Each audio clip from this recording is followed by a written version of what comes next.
মাটির ওই কবর গৃহে শোয়ায়ে দিলাম যারে, ডাকলে শত কেউ কখনো আসবে না হায় মাটির বিছানা ছেড়ে। মাটির ওই কবর গৃহে শোয়ায়ে দিলাম যারে। এরা উঠছে কেন? এরা উঠছে কেন আমি বুঝতে পারছি না। আমি তো কবরের কথা বলবো রে ভাই, এরপরে তো কিছু কথা বলবো। এরা উঠছে কেন? ইন্না লিল্লাহি ওয়া ইন্না ইলাইহি। আমি কি পাগল নাকি? একসঙ্গে কার জমিতে করবো? সেই জায়গাটা তো ধ্বংস। বসেন আপনারা। কিছু লোক আছে এই ধরনের, ওদের অভ্যাস খারাপ। নবী রাসূল সাহাবা ইমাম, নবী রাসূল সাহাবা ইমাম, আল্লাহর ওলি যত আছেন শুইয়া কবর গৃহে লক্ষ কোটি শত, ডাকলে শত কে কখনো আসবে না হায় মাটির বিছানা ছেড়ে। মাটির ওই কবর গৃহে শোয়ায়ে দিলাম যারে। ভাইরা আমার, তাহলে কবরের প্রশ্ন হলো তিনটি। এই প্রশ্ন তিনটির কথা আপনাদের সামনে একবার বলবো। প্রথম নম্বরে মান রব্বুকা, দ্বিতীয় নম্বরে মা দিনুকা, তৃতীয় নম্বরে মান নবিয়ুকা। তোমার রবকে, মান রব্বুকা এর উত্তর হচ্ছে রব্বি আল্লাহ, মা দিনুকা এর উত্তর হচ্ছে দ্বীনুল ইসলাম, আর মান নবিয়ুকা তোমার নবীকে এর উত্তর হচ্ছে নবী মুহাম্মদুর রাসূলুল্লাহ সাল্লাল্লাহু আলাইহি ওয়াসাল্লাম। যে তিনটি উত্তর দিতে পারবে বন্ধুরে, তার আবাদান আবাদান সে সুখের জগতে চলে যাবে।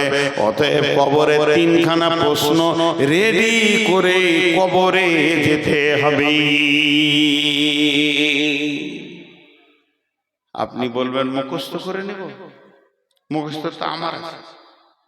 মাদ্রাসায় যতজন পড়েছে আশা করি সবারই মুখস্থ আছে।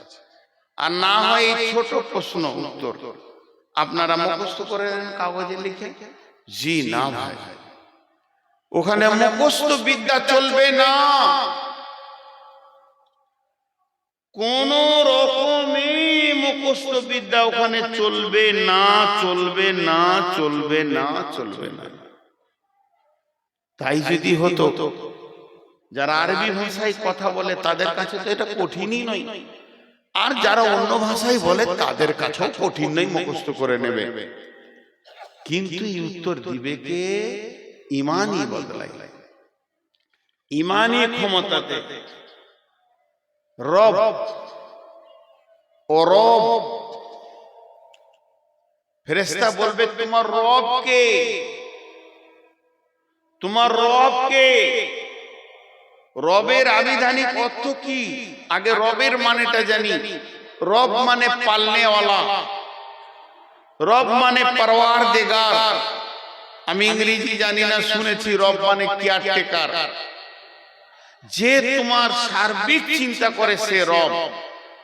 এবার বলি, দার্শনিকরা এর তর্জমা করেছে অনস্তিত্ব থেকে অস্তিত্ব দিয়ে আনুপাতিক হারে যে চাহিদা মেটায় তিনি তোমার রব। অনস্তিত্ব থেকে অস্তিত্ব দিয়ে আনুপাতিক হারে যে চাহিদা মেটায় সেই তোমার রব। আরেকবার বলছি, অনস্তিত্ব থেকে অস্তিত্ব দিয়ে আনুপাতিক হারে যে চাহিদা মেটায় সে তোমার রব। এটা সহজ করে দিচ্ছি। তোমার কোনো চিহ্ন ছিল না, যে তোমাকে বানিয়েছে। তোমার কোনো চিহ্ন ছিল না, যে তোমাকে বানিয়েছে বানিয়ে তোমার খাওয়া দাওয়া সুখ দুঃখ সব চিন্তা তার হাতে আছে, সে তোমার রব। তোমার খাওয়া দাওয়া সুখ দুঃখ সব চিন্তা যার হাতে আছে সে তোমার রব। এবার এখানে মজাটা দেখেন, রব রব ও রব, এত কেন ট্রেস নিয়ে বলছি, একটু ধৈর্য ধরে। ও রব, রবের বিষয়টা যদি গুরুত্ব না দেন সব কোন দিকে চলে যাবে। আল্লাহর একটাই নাম আল্লাহ। আল্লাহর কটা নাম? একটাই নাম। সকলে মহব্বতের সঙ্গে একবার বলতে পারবো আল্লাহ, এটা নাম। বাকিগুলো সিফাত গুণ। আল্লাহ রাজ্জাক, খেতে দেন তাই রাজ্জাক। আল্লাহ রহমান ও রাহিম, তিনি দয়ালু মেহেরবান। আল্লাহ গফফার, তিনি মাফ করনে ওয়ালা। এই যে এগুলো গুণ। আমার নাম নূর মোহাম্মদ, কিন্তু আমি গাড়ি চালাইলে বলবেন ড্রাইভার, বকছি তাই বলবেন বক্তা, মাঝি, নৌকা চালালে বলবেন মাঝি, দোকান চালালে বলবেন দোকানদার, কাপড় বিক্রি করলে বলবেন কাপড়ওয়ালা, আমকি বিক্রি করলে বললেন আমওয়ালা।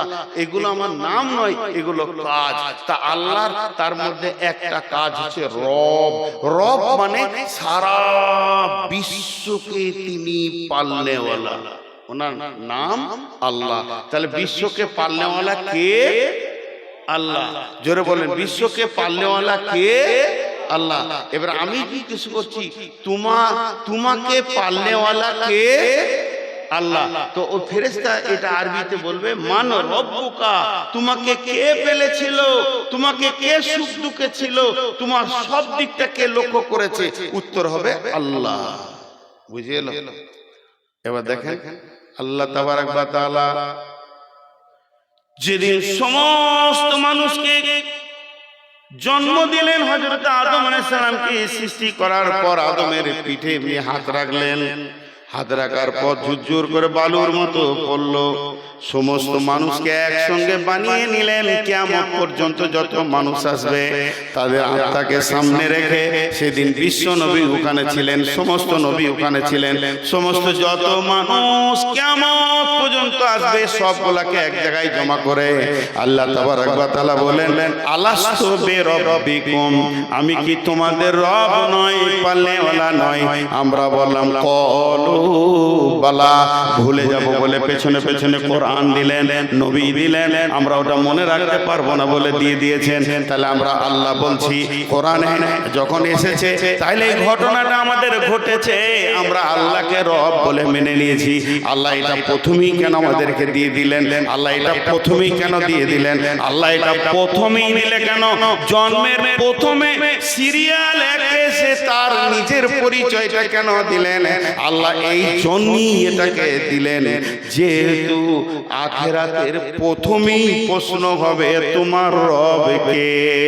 তাহলে আল্লাহ আগে শিখিয়ে দিয়েছেন, বুঝিয়ে দিয়েছেন।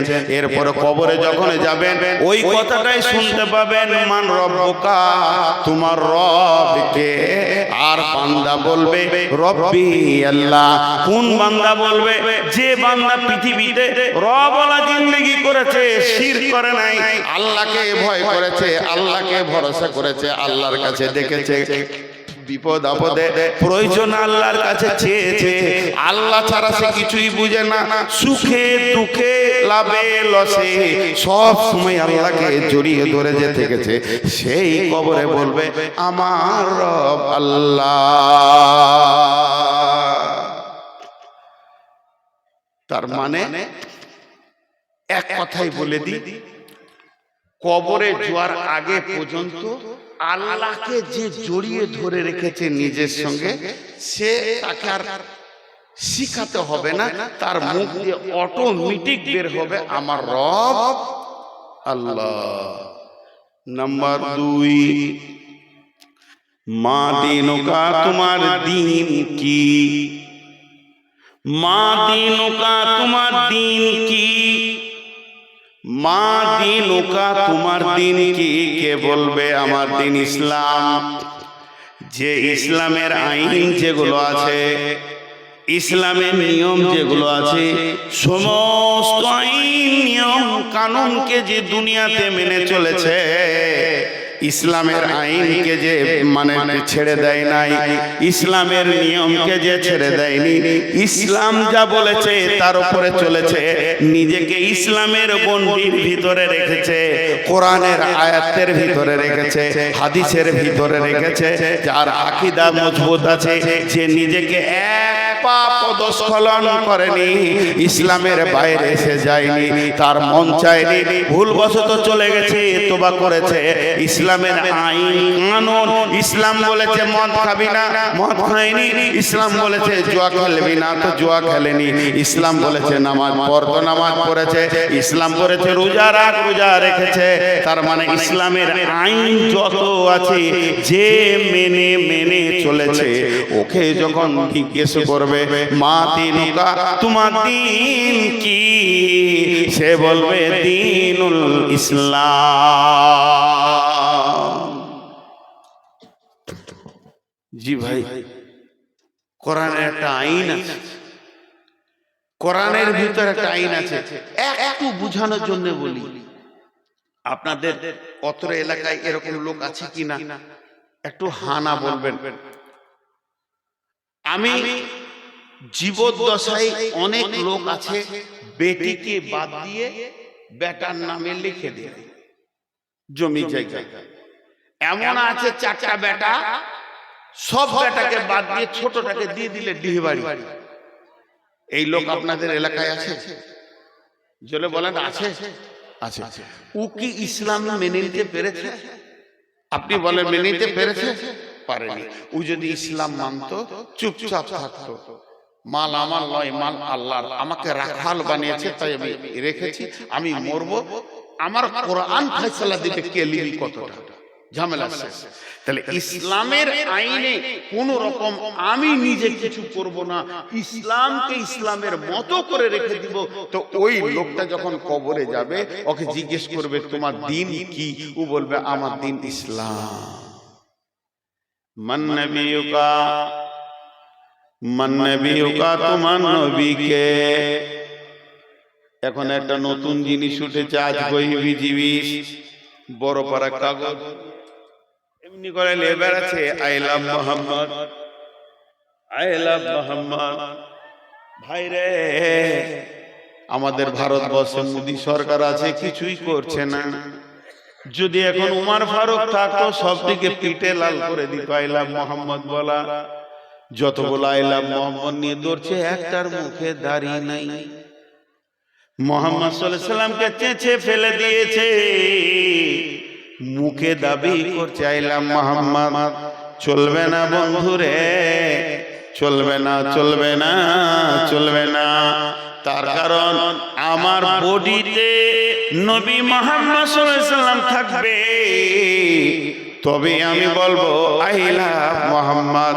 আমার এই যা দাড়িটা, এটা কার কাছে পেয়েছি, এটা আমি রেখেছি, এটা কার কাছে পেয়েছি, আমি নবী মুহাম্মদ সাল্লাল্লাহু আলাইহি সাল্লামের কাছ থেকে পেয়েছি।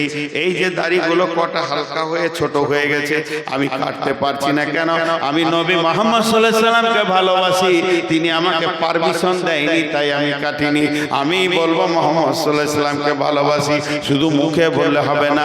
একটা ছেলে ছিল মদিনাতে, ওর নাম ছিল খোরাইম। খোরাইম, খোরাইম। আল্লাহ রসুল একদিন মসজিদে নববীতে বসে বসে বসে বসে আলোচনা করতে করতে করতে করতে মদিনার কোন ছেলেটা কেমন, কোন ছেলেটা ভালো, কোন ছেলেটা নেককার, কোন ছেলেটা নামাজি পরহেজগার, বলতে বলতে নবীজি খোরাইমের নাম করলো।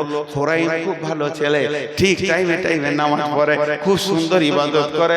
খালি দুটো জিনিস ওর খারাপ, লম্বা চুল রেখেছে, মাস্তানি চুল, আর টাকনোর নিচে কাপড় পরে। এই দুটো যদি ভালো হয়ে যেত, তাহলে ওই ছেলেটা অনেক ভালো। ওই সাহাবীটা যে শুনেছে রাসূল বলছেন খোরাইম ভালো, খালি দুটি কাজ ওর খারাপ। স্বয়ং ঘুরতে ঘুরতে একদিন খোরাইমের সঙ্গে দেখা হয়ে গেল। যখনই দেখা হয়ে গেল, খোরাইমকে বলছে খোরাইম রে, তোর ব্যাপারে রাসূল মসজিদে নববীতে আলোচনা করছিল। এইদিকে ধ্যান দেন, এইদিকে ধ্যান দেন। আজাজিল শয়তান এসে এখন যখন কথা দামি হবে জেনে নেন আজাজির শয়তান এসে, আর ওই যে লাফাঙ্গার গুলো আছে ওর এজেন্ট, প্রতি জালসাই ওরা যাবে আর ঝগড়া বাঁধাবে, দিয়ে একটা হইচই করবে। আল্লাহর রাস্তে হাতগুলো ধরে বলছি লাফাঙ্গারদের দিকে মাথা দিবেন না, এইদিকে ধ্যান দেন। খোরাইন রে, খোরাইন বলে কি, আরে মসজিদে নববীতে বসে বসে রসুল তোর ব্যাপারে বলছে ভালো ছেলে, ওর কলজেটা বড় হয়ে গেল। হ্যাঁ ঠিক নাকি বলছিল, তোর নাম ধরে বলছে তুই ভালো। খালি আল্লাহ রসুল বলছে দুটো জিনিস ওর খারাপ, তোর মুখটা ঝুসে গেল, খুশি যতটা হলো ঝুসে।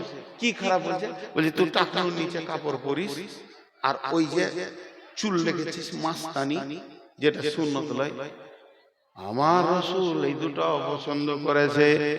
খোরাইমান নাপিত খেলা গেল না, বাড়িতে গিয়ে নিজের মাথার চুলকে নিজে ধরছে আর চাকু দিয়ে আর কাটছে, বলছে ওরে চুল রে, তোর মতো চুলকে আমি রাখবো না, যেহেতু আমার রসুল নারাজ হয়ে গেছে, এ চুল আমি রাখতে পারি না। নিজের কাপড়টাকে কেমনি করে চাকু দিয়ে কেটে ফেরে চুলে ফেলে দিল। তুই কাপড় আমার রসুলকে নারাজ করে দিয়েছিস। এই লোকটা কবরে বলবে মান নবিয়ুকা নবী মুহাম্মদুর রাসূলুল্লাহ। খালি মুখে লয়, আমাদের দেশে পশ্চিমবঙ্গের নাম বলবো না, একটা জায়গা আছে যেখানে জালসাতে কাওয়ালি হয়, জালসাতে কাওয়ালি হয়, মালটা বিরিয়ানি মাল হয়। আমিও গেছি ওই এলাকায় দুবার জালসা করতে, তার যাই না। তো একটা বক্তা উঠবে, একটা কোয়ালি হবে, তো বক্তাকে বসিয়ে দিয়েছে, আর এখানে কোয়ালি হচ্ছে, খুব টানানা টানানা খুব মজবুত লেগে গেছে। এবার কোয়ালিওয়ালা সুর লিছে, সুর লিতে লিতে কি বলছে দেখেন, জিসকে দিল মে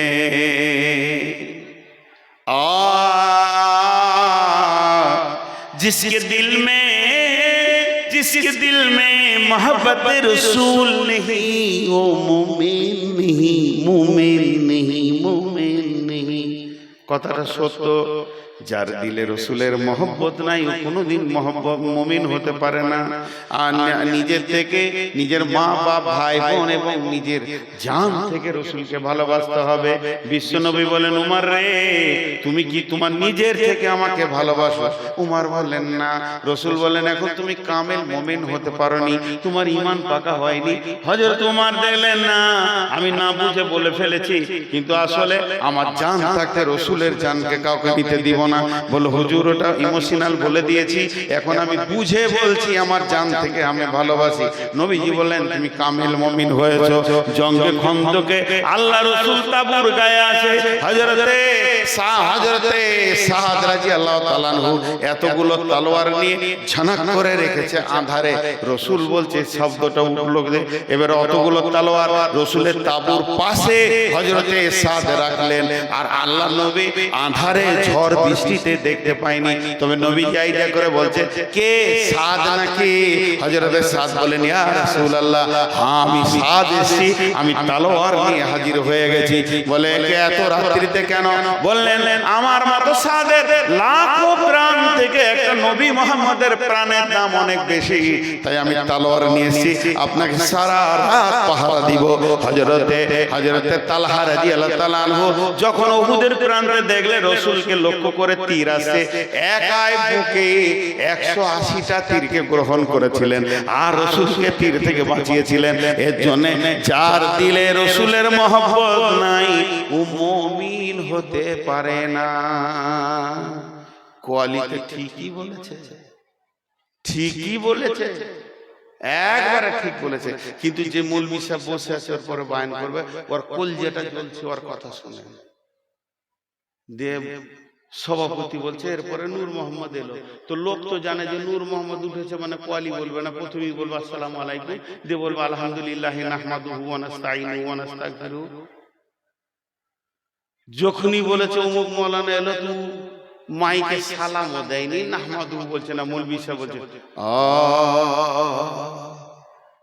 লোক বলছে ইও কোয়ালি করবে নাকি রে? ওর কলজে জ্বলে আছে, তা কি বলছে আমারও দু লাইন শুনতে হবে রে ভাই। जिसके दिल में मोहब्बत रसूल नहीं वो मोमिन नहीं। बात तो सही मगर मेरी कवाली तो सुनो। जिसके दिल में मोहब्बत रसूल होगा, जिसके दिल में मोहब्बत रसूल होगा, उसके चेहरे पे पता चलेगा, पता चलेगा, पता चलेगा। साला কোয়ালি वाला এক ওয়াক্ত নামাজ পড়েনি, দাড়ি চেঁচে কোয়ালি করতে এসেছে। দেখো যে মোহাম্মদ রসুল একে ঝাঁটা মারার কেউ আছে, একে ঝাঁটা মারার কেউ আছে? বন্ধুরা আমার, শরীরে বডিতে রসুলকে আনতে হবে। কিয়ামতের মাঠে যখন আল্লাহ বলবেন উজিয়াল কিতাব ওয়াজিয়া বিন নাবিয়িন ওয়া শুহাদা, হে হাসরবাসীরে আমি আমলনামা রেডি করেছি, তুমি এসো, তোমার সাক্ষী নিয়ে এসো, নবীকে সঙ্গে করে নিয়ে এসো। জান্নাতি ব্যক্তিটা গিয়ে বলবে আল্লাহ আমাকে জান্নাতের সার্টিফিকেট দেন। আল্লাহ বলবে কই রে তোর নবী? আল্লাহকে তখন বলবে আল্লাহ আপনি কুদরতে চোখ দিয়ে দেখেন আপনার নবীকে আমি সঙ্গে করে নিয়ে এসেছি। সভাপতি এবার ঘড়ি দেখছে, মনে মনে ভাবছে বক্তা কি ঋণ টালাছে নাকি রে, এখনো ছাড়ছে না। জি ছেড়ে দেব, কি আদায় করতে পারি? আদায় করব। আপনাদের এই লোকগুলো যতগুলি বসে আছেন আল্লাহর রাস্তে সকলকে একটা কথা বলছি। আমার বক্তব্য শুরু থেকে শেষ পর্যন্ত আমি একটা বিষয় ছিলাম, কবর। গোটা বক্তব্যটা 1 মিনিটে বলবো। কবরে যেতেই হবে, সলজব হবে, উত্তর দিতেই হবে। কবর একটা এমন যাঁচের জায়গা যেখানে আপনাকে চেক করে ছানবিন করে আপনার ঈমানের সমস্ত কিছু চুন চুন করে বের করে নেবে, তারপরে পরপরে আপনার রাস্তা দেখিয়ে দিবে জান্নাত না জাহান্নাম। এই কবর হলো একটা জান্নাতের সুলঙ্গ, জান্নাতের টুকরো, আর জাহান্নামের সুলঙ্গ, জাহান্নামের গর্ত। এই জিনিসটা আমাদেরকে ভাবতে হবে। তাই কবরের জন্য বারবার রাসূল জানাজার কথা বলেছেন, তোমরা জানাজায় যাও, জানাজায় নেকি নাও, নেকি নাও। কবরে জিয়ারতের করা আছে। এখন তো কবর জিয়ারত আমরা ছেড়ে দিয়েছি। কবর জিয়ারত করলে আমি যদি আমার বাপের কবরকে যাই আর ঘরে দোয়া করি, আমার বাপের জন্য একই ব্যাপার। আমি যদি এখান থেকে দোয়া করি আল্লাহ আমার বাপের কবরটাকে জান্নাতুল ফেরদৌস বানাও, আমার মায়ের কবরটা জান্নাতুল ফেরদৌস বানাও, যে নেকিটা পাবে কবরের পাশে গেলে ওই নেকিটাই পাবে। তাহলে মুর্দার লাভ নাই, কিন্তু যে ব্যক্তি জীবিত লাভ আছে। কবর দেখলে হৃদয়টা ভয় হবে, গর্তগুলো দেখলে আমাকেও এখানে আসতে হবে, এই আক্কেলটা খুলবে। এর জন্য মাঝে মাঝে কবর যাওয়া ভালো। টাকা নিয়ে দুনিয়ার সফর করলাম কিন্তু একবার কবর সফর করলাম না। যতগুলি লোক বসে আছেন আমি ঘড়ি দেখছি, আপনারা ঘড়ি দেখেন। আমি 5 মিনিট টাইম নিলাম, 5 মিনিট। আর সকলের হাতগুলো ধরে বলছি ভাই উঠবেন না, আমাকে তো হাত পাই ধরতে হয়, আমি শেষ বক্তা, আর কোনো বক্তা নাই। তা 5টা মিনিট আপনারা আমাকে দেবেন, আমি খুশি হয়ে যাব। এই জন্যে আপনারা একজনও উঠবেন না। বাপ বলছি, ভাই বলছি, ছোট ছেলেদেরকে, বাবা বাবা সোনা মানিক আর মা বোনেরা যে বসে আছেন সকলের কাছে আমি একটু হাত জোর করে আপনাদের কাছে ভিক্ষা চাইছি। 5 মিনিট, 5 মিনিট আপনারা ঘড়ি দেখে নেন, আমিও ঘড়ি দেখে নিলাম। এই 5 মিনিট মাদ্রাসার জন্য কিছু করতে হবে। যদি না করি তো মাদ্রাসাটা তো অন্যদিকে চলে যাবে। এত বড় আয়োজন, এত কষ্ট, কমিটির এত দৌড়ঝাঁপ, আর মাদ্রাসা যদি কিছু না পায় তো ভুল হবে। বিধায় এখানে কয়েকজন দিয়েছে, কি আছে, জাকির সীতাপাহাড়ি থেকে আত্মার সাহেব ফেরের জন্য 5000 টাকা, জাকির হোসেন 2 বস্তা সিমেন্ট দিয়েছে, সালামত দিয়েছে 1 বস্তা সিমেন্ট, আর রেজিনা দিয়েছে 2 প্যাকেট সিমেন্ট, হাসিম দিয়েছে 5 প্যাকেট সিমেন্ট। মহিলাদের মহল থেকে এসেছে 12922, বেনামিতে 5000, আর কৈশুদ্দিন সাহেব 20000 টাকা। এগুলো টাকা এসেছে। এই দেখেন আমি হাতে পায়ে ধরলাম, তাও 2 জন উঠছে। বাপজি আপনাদের পায়ে ধরছি, বসে 5 মিনিট, 5 মিনিট ক্ষতি হয়ে যাবে না বাবা, ক্ষতি হয়ে যাবে না। হ্যাঁ, যিনি টাকা দিবেন উনি উঠেন, যদি কিছু দেন এদিকে আসেন। যদি এই 5 মিনিটের ভিতরে 2000, 5000, 1000 যারা দিবেন তারা উঠে এদিকে আসেন, পেছন দিয়ে যেন না ভাই আমার, আমরা একসঙ্গে দোয়া করে সারবো। জি, আর এই ছেলেরা বাবরে আমার জন্য আমার তরফ থেকে একবার চাদর নিয়ে যাও, যার কাছে যা আছে চাদর, 2-3টে চাদর ঢুকে যাও, 2-3টে চাদর ভাই। 5 মিনিটের মধ্যে 1 মিনিট হয়ে গেল, আর 4 মিনিট আছে। মিস বাহাউদ্দিন 10 প্যাকেট সিমেন্ট চলে যাবে না। এই ছেলে যাও যাও যাও যাও, ওয়াহেদ আলী বসপুরনাগা থেকে 1000 টাকা ভাই আছে, দেন জাযাকাল্লাহ। এই ছেলে বলে আরো চাদর যাও, আরো চাদর দাও। চটচট করে আপনারা পকেট থেকে পয়সা রেডি করেন, আমি একদম 5 মিনিট হলে আমার ওয়াদা ঠিক রাখবো। এই শোনো, ওই পেছন দিকে যাও, পেছন দিক থেকে এদিকে এসো, কারণ এরা আমাকেও দিয়ে দিতে পারবে, এরা বুঝে কম। পেছন দিক থেকে এদিকে এসো। হ্যাঁ, এতক্ষণে ছেলে চালাক আছে। জি, এবার বলেন আল্লাহ, পেছন দিক থেকে সামনের দিকে এসো, ঠিক আছে? বলেন আল্লাহর জন্য কেউ 2-5,000 এখানকার যে লোকগুলো আছেন, মজলিস ভেঙে গেলে আমার হাতে দিয়ে দেবেন, আর চাদরে ওইদিকে যেতে যেতে আপনারা দিয়ে দেবেন। এই পেছন দিকে যা রে বাপ, যা, তোদের হুঁশ নাই রে বাবা রে, তোরা কি করে কি করবি, সংসার কি করে করবি রে বাবা। হ্যাঁ, তো হযরত উমর মাথায় গোবর নিয়ে বাড়ি গিয়েছে। গোবর, গোবর, উটের গোবর। তোর বাপ বলছে উমর রে, তোর মাথায় কেন উটের লাগ? বলছে খুব রোদ হচ্ছিল তো উটের পাছাতে বসেছিলে, মারলো গালে এক চর। গাধা, উট চড়াইতে জানি না, রোদ লেগেছে তো উটের পাছায় বসবি। পরে এত হুঁশ কম ছিল, সেই উমর একটা আঙুলে 18 লক্ষ বর্গ মাইল চালিয়ে চলে গেলেন। আমি হযরত উমরের কথা বলছি, ইসলামের দ্বিতীয় খলিফা। উনি কত সাদা সিধে ছিলেন, ওর বাপ উট চড়াইতে দিয়েছে তো রোদ লেগেছে, উটের পাছাতে বসে মাথায় গোবর নিয়ে ঘর গেছে। ওর বাপ মেরেছিল পড়াস করে এক চর। গাধা, তোর হুঁশ নেই, উটের পাছায় কেউ বসে? সেই উমর একটা আঙুলের ইশারায় 18 লক্ষ বর্গ মাইল শাসন করলেন। কে আছেন ভাই আমার, দেন চটচট করে কিছু দেন। আমার হাতে আর 2 মিনিট আছে। নজরুল 1000 টাকা। আর কেউ আছেন? তৌহিদুল 1000 টাকা। আর কেউ আছেন? আমার হাতে মাত্র 1.5 মিনিট আছে। আমি ওয়াদা করেছি, ওয়াদা করে আবদ্ধ থাকবো, ওয়াদা আমি ফেল করব না। ভাই আমার যদি কেউ 2000, 5000 থাকে, আর একটা কথা বলে দিই, কথা বলতে বলতে আমি যখন দোয়া পড়ে শেষ করে দেব, ওইদিকে চাদর আছে, ছেলেদের চাদরে কিছু দিয়ে যাবেন, পারলে এখানে কিছু দিয়ে যাবেন। হ্যাঁ, আল্লাহর রাস্তে। ভাই কেউ আছে না 2000, 5000 দেন? আসলে আমাকে শেষকালে দেয় তো, আমি আদায় বেশি পাই না। আমার আগেকার বক্তা হার পর্যন্ত চুষে নিয়ে চলে যায়, এটা আমার নসিবে থেকে। এই 500 টাকা 100 টাকা আসছে, আর কি আসবে আমার কপালে। উসমান ভাই ভালো ছিল, কোথা থেকে 500 টাকা দিলে হতভাগা দোয়া নেওয়ার জন্য। আচ্ছা, এখন আমার কাছে 20 সেকেন্ড আছে, আমি দোয়া দিচ্ছি, আপনারা বুঝে বুঝে আমিন বলবেন।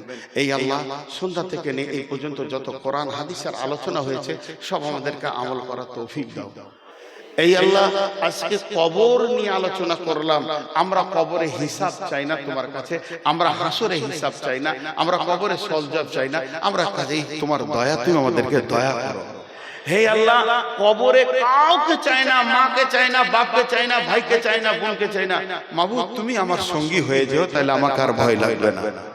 এ আল্লাহ, কবরের সল জবগুলো আমি যেন রেডি করতে পারি, তুমি তৌফিক দাও। এই আল্লাহ, তোমার হুকুম মেনে যেন সারা জীবন চলতে পারি, তুমি আমাদেরকে তৌফিক দাও। এই আল্লাহ, তোমার রাসূলের তরিকাকে যেন গ্রহণ করতে পারি, তুমি আমাদেরকে তৌফিক দাও। এই আল্লাহ, দ্বীন ইসলামের যত রুলস কানুন আছে এগুলো মেনে নিতে পারি, তুমি আমাদেরকে তৌফিক দাও। এই আল্লাহ, সন্ধ্যা থেকে এই পর্যন্ত যতগুলো কালেকশন হয়েছে, সব কালেকশন গুলো তুমি কবুল করে নাও। শুধু এখানে নয়, শুধু সীতাপাড়িতে নয়, ইসলামকে বাঁচানোর জন্য সারা পৃথিবীতে যত লোক টাকা দিচ্ছে, আল্লাহ তুমি কবুল করে নাও।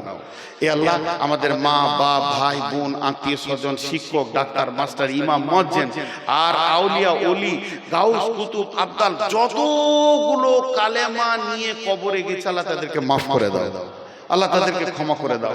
সকালে দোয়া পড়েন, আমার টাইম হয়ে গেছে।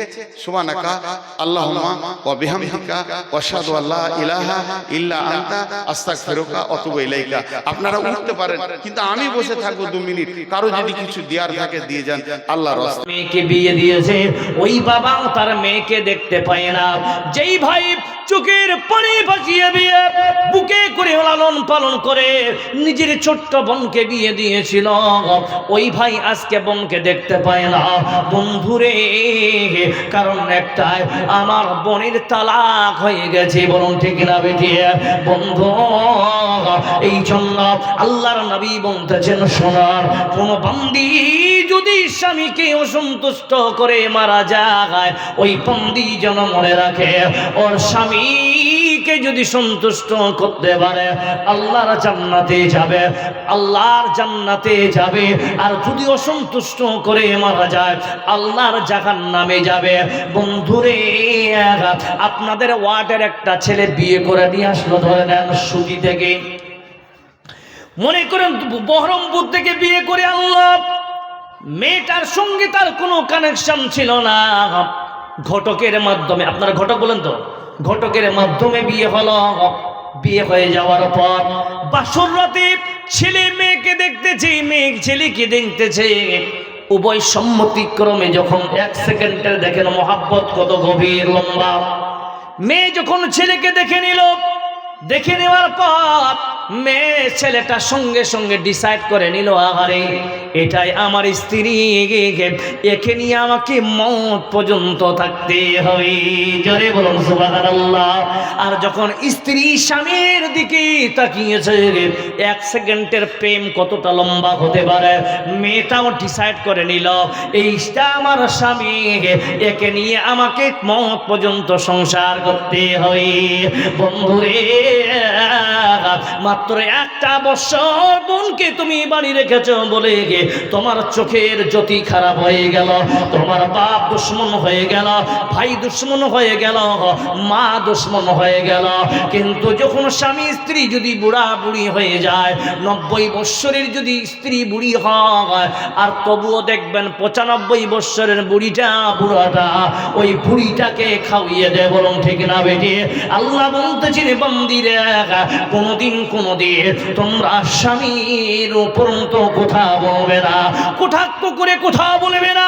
আল্লাহর নবী একাধিক হাদিসে আছে, কোন স্ত্রী যদি তার স্বামীকে কটাক্ষ করে গালি দেয়, বন্ধু শুনে রাখে, সালফে সালেকিনের মত অনুযায়ী তারা একটা মত প্রকাশ করতে গিয়ে লিখেছেন, বন্ধু কোন স্ত্রী যদি আগে মারা যায় আর স্বামী যদি দুনিয়ায় বেঁচে থাকে, বন্ধু তার স্বামী যদি আল্লাহর কাছে দোয়া করে, আমার স্ত্রীকে তুমি জান্নাতবাসী করে দিও, কারণ আমার স্ত্রী আমাকে সন্তুষ্ট করে মারা গেছে। সালফে সালেহিনের মত অনুযায়ী ওই বান্দাকে বান্দিকে আল্লাহ ক্ষমা করে দিতে পারে। বলুন সুবহানাল্লাহ। আর একটা দলিল, আকিলি দলিল হলো আল্লাহর নবীজি, শুনে রাখুন বন্ধু, এই জায়গায় বলেছিলাম আল্লাহর নবী জনাবে মুহাম্মদ রাসূলুল্লাহ সাল্লাল্লাহু আলাইহি ওয়াসাল্লামের হাদিস অনুযায়ী, হাদিসটা হলো, আজকে আমাকে 2 বছর আগে আমি পর্দার বয়ান ছেড়ে দিয়েছি। পর্দা বুঝেন তো? পর্দা বুঝেন তো? পর্দা, পর্দা কি? তিরমিজি শরীফ হাদিস নাম্বার 2324 নম্বর হাদিস।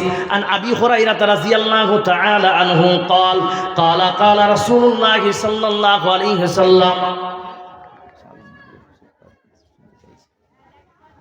শুনতে চাইছে? ছেড়ে দেব না? কি বলছেন? না না, চালাতে যাচ্ছি। ঠিক আছে, সবটি দাঁড়িয়ে আছে, কি ব্যাপার জি? বসে যাও ভাই, ছোট ভাই বসে যাও, ভাই ছোট ভাই বসে যাও। চলে আসো এদিকে, চলে আসো এদিকে, হাওয়া কম লাগছে, এদিকে চলে আসো। আ যাও জি। এবার আসেন ভাই। কি যে বলছিলাম, ভাই ভাই করতে করতে সব শেষ। কি বলছিলাম?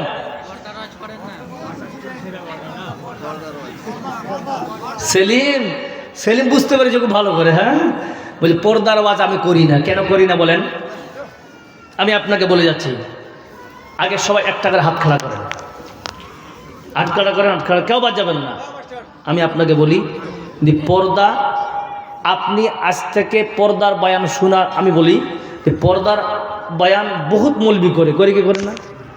আরে শরীয়তে শুধু পর্দাটাই আছে, আর কোনো কিছু নাই। কথা বলেন ঠিক না ঠিক? এবার আপনাকে বলি, আজ থেকে কোনো মৌলবিকে পর্দার বিষয় দিবেন না। যদি বলেন কেন, আমি বলছি, পর্দার বড় মৌলবি হচ্ছেন আপনি। দলিল দিয়ে কথা বলবো আমি। দলিল কি? মুসলিম শরীফের 2য় খণ্ডের হাদিস, কুল্লুকুম রাইন ওয়া কুল্লুকুম মাসউলুন আন রাইয়াতিহি। আপনি একজন দায়িত্ব বাপ, এখানে আসেন, এখানে আসেন, এখানে বসেন। মনে করেন ইনি একজন বাপ, ইনাকে দিয়ে উদাহরণ দিতে রাগ করেন না। এক জায়গায় কাঠিয়ারে উদাহরণ দিতে গিয়ে বুড়াটাকে বলছি ধরে না ইনি চোর, বলছে না আমি কোনো চুরি করিনি। তো মনে কিছু করবেন না বড় ভাই। তো ধরেন ইনি একজন বাপ, হাদিস কি বলছেন? কুল্লুকুম রাইন বা কুল্লুকুম রাইন মানে, রাইন শব্দের অর্থ চারোয়া, চারোয়া মানে গার্জিয়ান, কারেক্ট? আচ্ছা গার্জিয়ান। আচ্ছা বলেন তো আমি মৌলবি এখানে আধা ঘন্টা পর্দা পর্দা চিৎকার করে চলে গেলাম, আর ইনি বাপ হিসাবে ওর বেটিকে বলে তুই যেমন মানুষ সেমন খবর পড়ে বড় হবে, হবে হবে হবে? তাহলে বড় বক্তাকে তার বাপ, এক কথায় গার্জিয়ান তার বড় বাপ, বিশাল বড় মৌলবিও। আপনাকে মৌলবীর সার্টিফিকেট দিচ্ছি আজকে আমি, কিসের? পর্দার বিষয়ে আলোচনা করার। নিজের বউকে আপনি বলবেন স্ত্রীকে পর্দা ছাড়া বের হবি না, ও বেরোতে পারবে? আরে বলেন পাইতে তো পারবে? নিজের বেটি গেল তোর কলেজ, পর্দা ছাড়া কলেজে যাবি না। ওর বোন দাদা কলেজে যাবো, এই কাপড় কেন রে? কাপড় পাল্টা, নাহলে টাকা দেব না। বাপ গার্জিয়ান, বাপ মারা গেছে দাদা গার্জিয়ান, কারেক্ট? দাদা মারা গেছে তার স্বামী গার্জিয়ান, বোঝা গেল? তাহলে আর কি পর্দার বয়ান করব? আর করা যাবে? বলবে হানা না বলেন নাই, আপনি বড় মৌলবি। এবার আপনাকে বলি, ধুলিয়ানে এলাকায় আমি একবার এসেছিলাম 2003 বছর আগে, তাই না রে ভাই? 3 বছর আগে, তাই না? ঈদের 27 রমজানে যে একটা ডেট নেওয়া হয়েছিল। তো এদিক দিয়ে যাচ্ছি, রে ধুলিয়ানে যে মার্কেট যে বাজার রে ভাই, পুরুষ নাই এটাও, কেউ নেই, সব মহিলারা। ওই মহিলারা কে?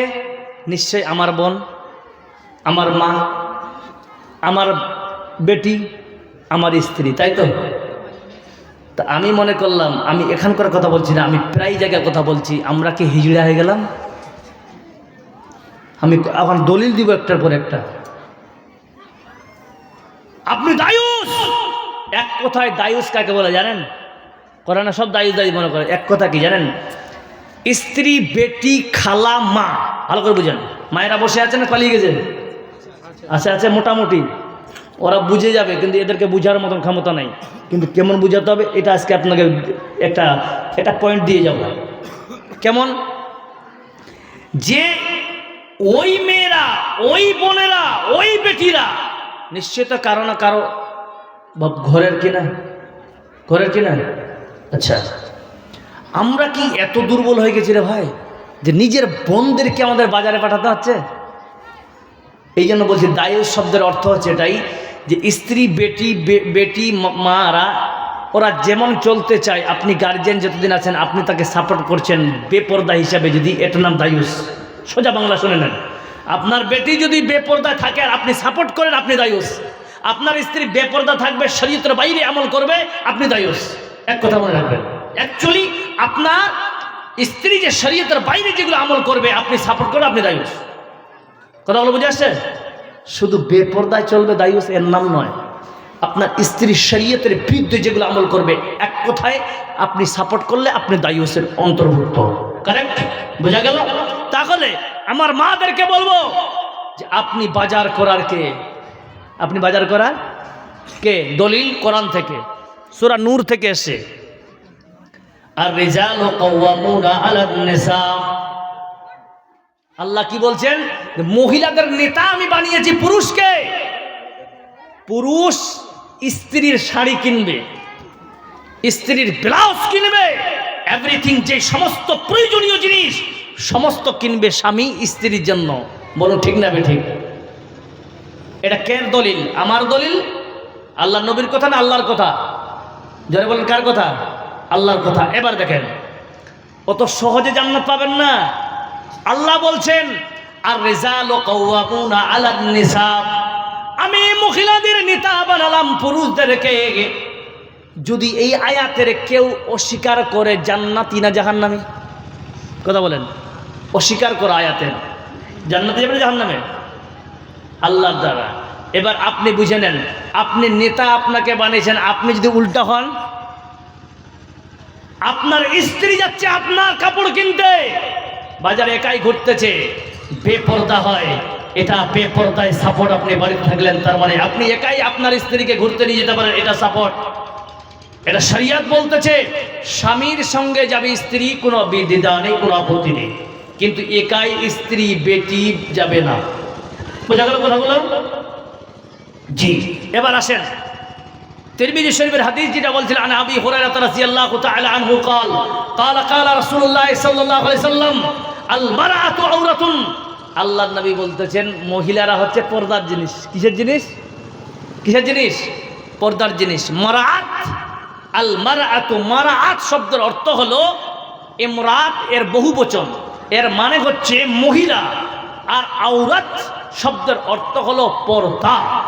আল্লাহ নবী সাল্লাল্লাহু আলাইহি ওয়াসাল্লাম বলছেন এরা যতক্ষণ আল্লাহর গুন্ডির মধ্যে থাকবে, এক কথায় পর্দায় থাকবে, এর ব্যাখ্যা করতে গিয়ে মুহাদ্দিসিন লিখেছেন ততক্ষণ বান্দি আল্লাহর হেফাজতে থাকবে। জোরে বলুন নারে তাকবীর। যতক্ষণ পর্দা থাকবে ততক্ষণ কার হেফাজতে থাকবে? আল্লাহর। আর কোনো বান্দি যদি আল্লাহর হেফাজতে থাকে, ওকে কেউ ধর্ষণ করতে পারে, ওকে সঙ্গে টিজিং করতে পারবে, খারাপ দৃশ্যতার দিকে তাকাতে পারে, দিতে পারে? কেউ কেউ দিতে পারে না। কিন্তু এর হাদিসের দ্বিতীয় টুকরা কি বলছে দেখেন, ফায়দা খারাজাত, ফায়দা, আমি এই জন্য এবার পড়ছিলাম না, এবার পড়লে একটু সময় লেগে যাচ্ছে। ফায়দা খারাজাত ফাইস্তাশারাফা শয়তান, যদি বান্দি আল্লাহর আইনের গুন্ডির বাইরে চলে যায় তো শয়তান তার দিকে, ফাইস্তাশারাফা শয়তান, শয়তান তার পিছনে লেগে যায়, পিছন লেগে যায়। এর অর্থ লিখতে গিয়ে হাফিজ ইবনে হাজার আসকালী রাহিমাহুল্লাহ তিনি লিখতে গিয়ে লিখেছেন যে আমি যদি আপনাকে বলি ওই দেখেন দুইজন মারামারি করতেছে, সবাই আমরা দূর থেকে এরকম দেখাবো না? এরকম দেখি কি দেখি না? তার মানে কি এখানে হাত দেওয়া মানে খুব গুরুত্বপূর্ণ দিয়ে দেখা, কারেক্ট? আল্লাহ নেই বলছেন ফা ইস্তাশরাফা শয়তানের অর্থ হলো, মুহাদ্দিস লিখেছেন শয়তান ওই মেয়েটার দিকে এইভাবে তাকিয়ে দেখবে, আর শয়তান যদি মেয়েটার দিকে এইরকম তাকিয়ে দেখে মেয়েটার 12টা বাজবে কিনা, এটাই হচ্ছে তথ্য। এই জন্য এক বাক্যে কথা বলেন যে আমরা নিজের মেয়ে বেটি মাদেরকে যদি আল্লাহর গুন্ডির মধ্যে রাখি, আল্লাহ হেফাজত দায়িত্ব নিয়েছে, যেন বলুন সুবহানাল্লাহি ওয়া বিহামদিহি। বুঝা গেল? আর যদি আমরা আল্লাহর গুন্ডির বাইরে রাখি, তাহলে মনে রাখেন ওই মেয়ে, ওই বেটি, ওই মা আপনাকে জাহান্নামে নিয়ে যাবে, এটাই বাস্তব কথা। কারণ হাদিসে এসে একটা মেয়ে জাহান্নামে যায় 4 জন পুরুষকে নিয়ে যাবে। ওই হাজি সাহেব আপনাকে বলি, আপনি নামাজি, আপনার মেয়ে ছেলে যদি নামাজ না পড়ে আপনাকে জাহান্নামে যেতে হবে। যদি আপনি যদি আলেমে দ্বীন হন, আপনি যতই বড় বক্তা হন না কেন, যতই বড় মাদানী হন না কেন, যতই বড় আজহারি হন না কেন, যতই বড় মাস্টার ডিগ্রি করেন না কেন, যতই বড় আপনি হজ করেন না কেন, আপনার পরিবারের মানুষ যদি বেনামাজি হয় আপনাকে জাহান্নামে যেতে হবে। বুঝা গেল কথাগুলো? এই জন্য কোরআন বলছে কু আনফুসাকুম ওয়া আহলিকুম নারা, নিজেই বাঁচো, নিজে আহল আয়ালকে বাঁচাও। এখানে পুরো আয়াতটাকে সংযুক্ত করেছে। কেন?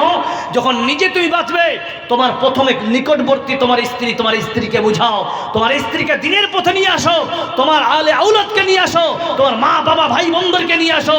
এদের যখন তুমি পূর্ণাঙ্গ করে দিবে, জাহান্নাম থেকে বাঁচার রাস্তা দেখিয়ে দিবে।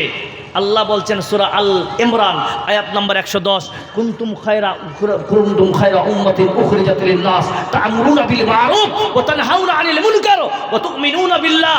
আল্লাহ বলছেন তখন তোমরা বেরিয়ে যাও না। দ্বিতীয় স্টেপ আসছে ওয়ানজির আশিরাতাকাল আকরাবিন, যে তোমরা পরিবারটাকে ঠিক করে যাবে, প্রতিবেশীদেরকে ঠিক করো, তাই না ভাই? এবার শোনেন, ইসলাম শান্তি তখনই আসবে ভাই, আমাদের মুসলিম কমিউনিটির মধ্যে শান্তি তখনই আসবে যখন আমরা প্রত্যেকটা কোরআনের এবং হাদিসের পুঙ্খানুপুঙ্খভাবে আমল করার চেষ্টা করব, ইনশাআল্লাহ। জোরে বলেন।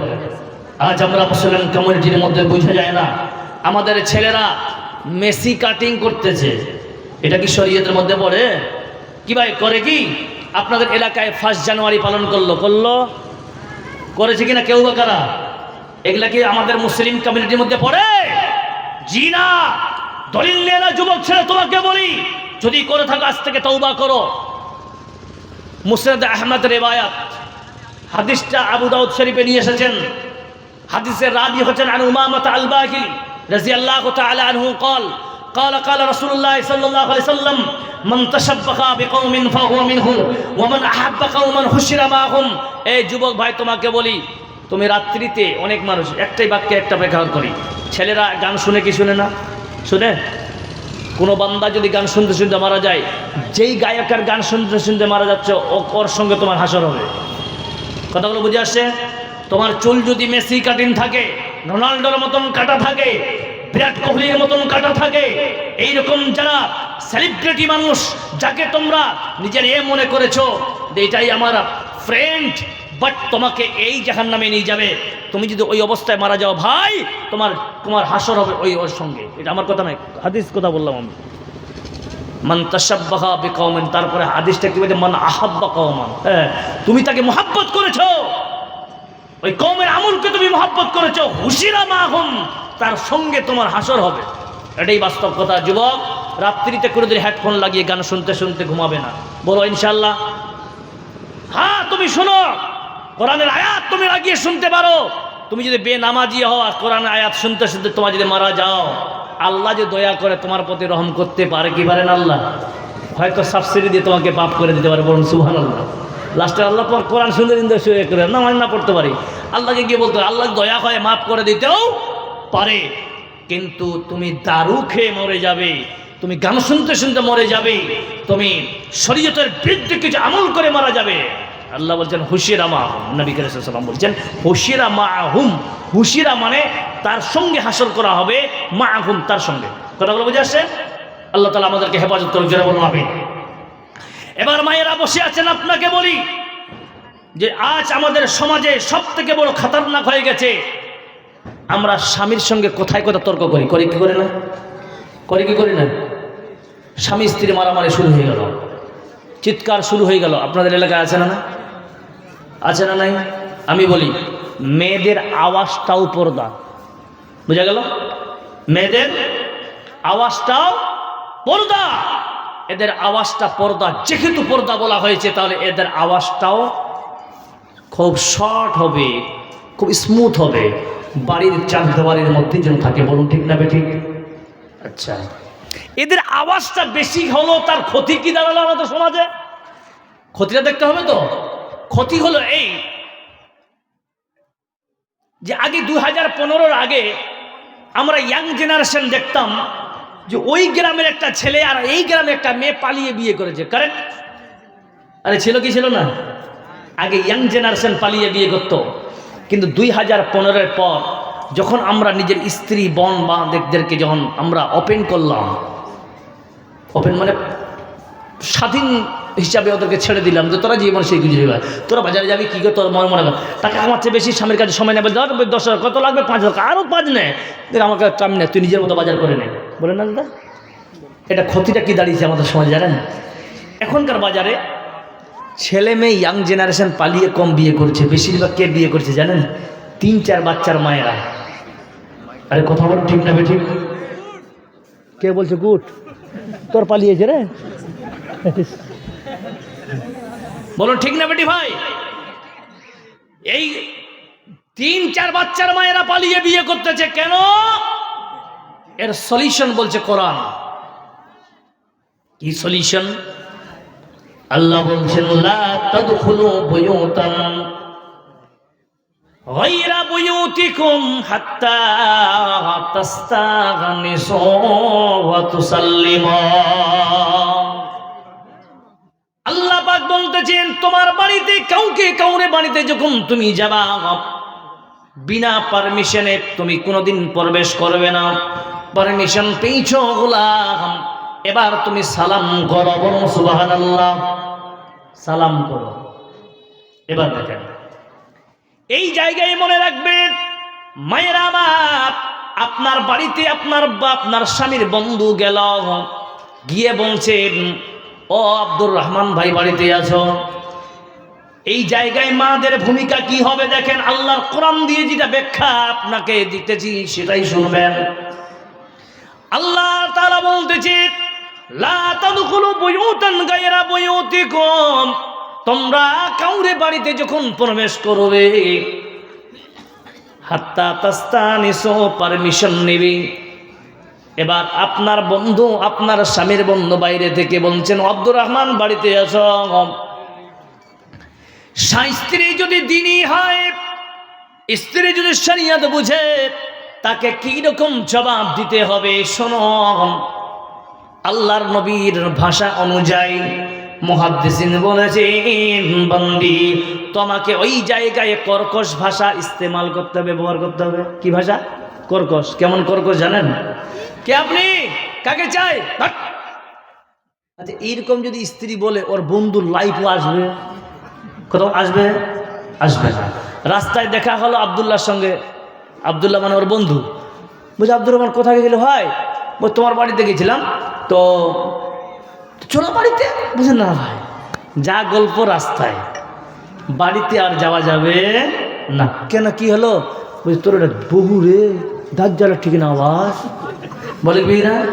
আল্লাহর নবী বলতেছেন শুনুন, এই কোরআনের আয়াত অনুযায়ী আল্লাহ বলছে, ও বন্দি তোমার স্বামীর বন্ধুর কাছে তুমি দাজ্জাল হয়ে গেলে, কিন্তু বন্দিরে খুশখবরি নিয়ে নাও, আল্লাহর জাহান্নাম থেকে বেঁচে গেলি। জোরে বলুন সুবহানাল্লাহ। Negative positive.